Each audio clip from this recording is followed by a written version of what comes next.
Plus Video Production. Magbubukas tayo ng box na galing sa US. Up.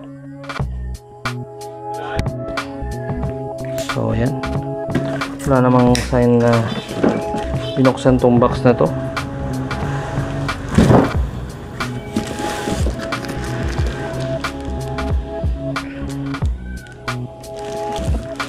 Sa ilalim, ayan, wala namang tampered.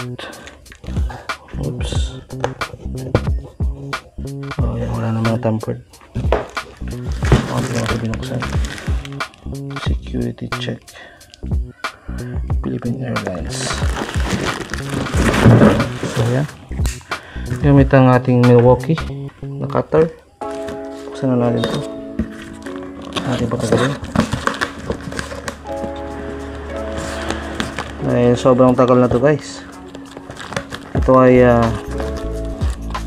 sea cargo pa. So inabot siya ng 3 buwan bago makarating dito sa Pilipinas. At yun, naghintay pa to dito sa bahay ni ate. Ngayon lang natin nabuksan kasi galing tayong abroad. Ayan. So ito yung Milwaukee na box. Ayan, may tsura niya guys.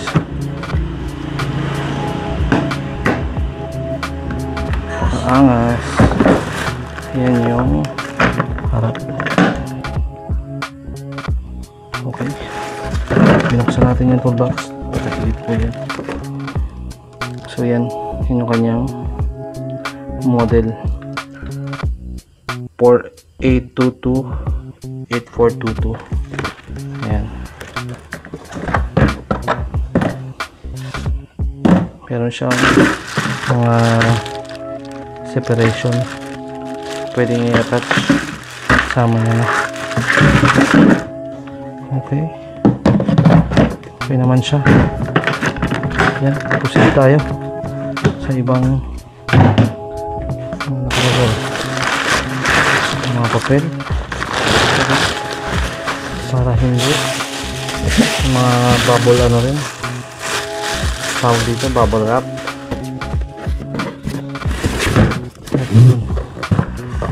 Ito ay Amazon Prime.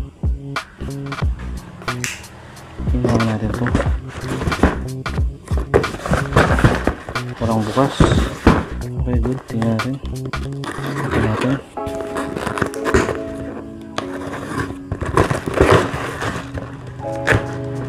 Kailangan talagang i-video natin guys kasi alam nyo na mahirap kapag may mga kulang sa mga items natin.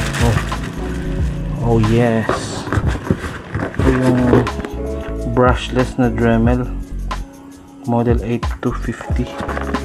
Wow.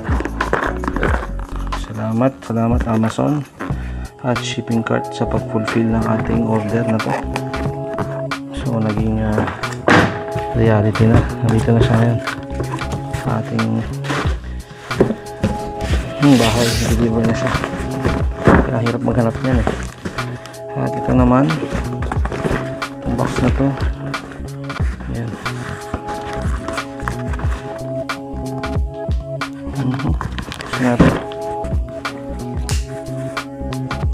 Natin patagalin yan. Gusto na agad natin.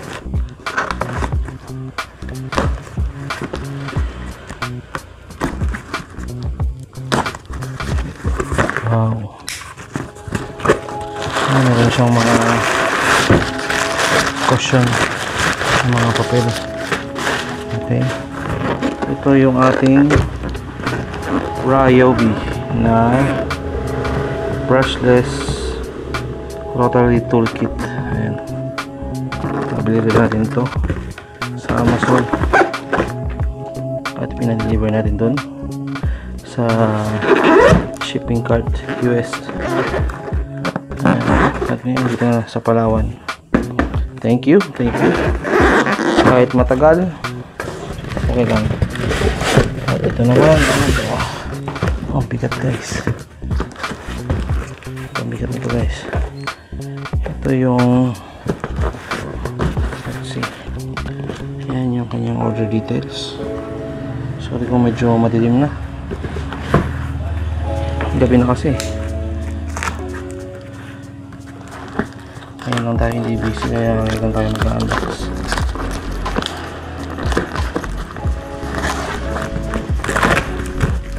Alright. Ayan. Oh, kinipid oh. Kinipid yung kanyang bubble wrap. Ito lang. At ito yung, wow, DeWalt brushless tools. Ayan, dalawang tool po yan. Combo kit. Isang, ito, ang tawag dyan, kalimutan ko na. May kasama po itong 5 ampere hour na battery. Ayan. So good po yan. So wala na pong ibang laman yung box. Yun lang po. Thank you Amazon, at thank you din Shipping Cart LBC sa pag-deliver ng ating mga kargamento galing USA. So ayun, yun lang. Abangan nyo yung unboxing natin. Okay, i-unbox natin tong Ryobi na to, pati yung DeWalt na yun, at yung Dremel. Unbox natin. Okay, guys, please don't forget, please click nyo yung like button at subscribe nyo na rin yung channel natin para patulungan nyo naman ako. At ayun, mag-excuse pa tayo muli sa mga susunod na vlogs natin. Okay, thank you guys sa panonood. Stay humble and stay, alam mo na, stay good. Peace.